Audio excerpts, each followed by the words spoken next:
Yesu no mai no riano marati o ario povo no boga na chaba bolle he. Oi jabo no jewu mai par marele.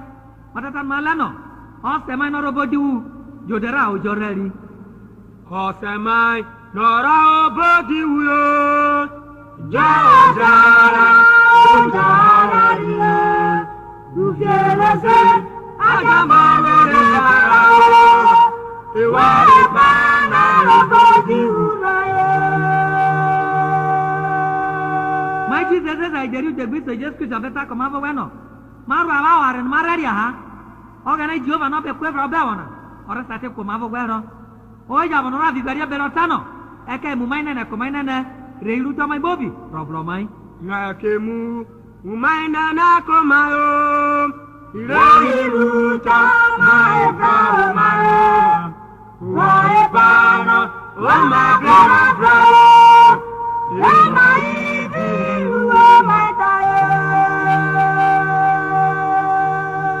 Jesu no mai noriano chiurere.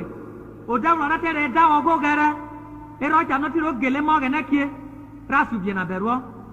Piki o ja bono ja takami pitano. Wala re wa se da o beru mejo. Beruo. Ke mo ra ve saria betano. Wo so mai re va da wo. Because you mai nu we mu yo ma. Wo so mai e ro da wa yo.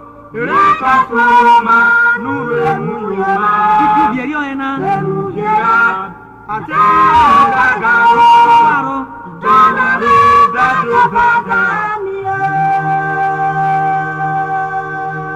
Ubioga no na te job beta na o va voraro ke mu vira yo ate o gaga yo agora ro beta yo mavo mama da mare maru ubio na rodiuku ke mu vira yo ate o gaga yo agora ro beta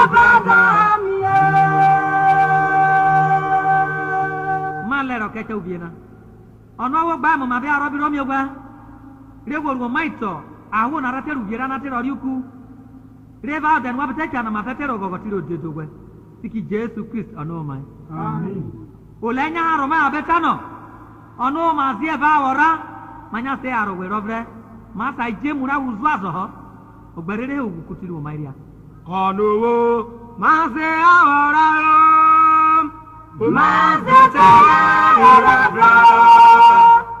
kene masaja muraza ayo ugure no mariayo kene masaja muraza ayo ugure no mariayo ogene onora kuzu azo obori ama je wuzu azo ma sa je ono ase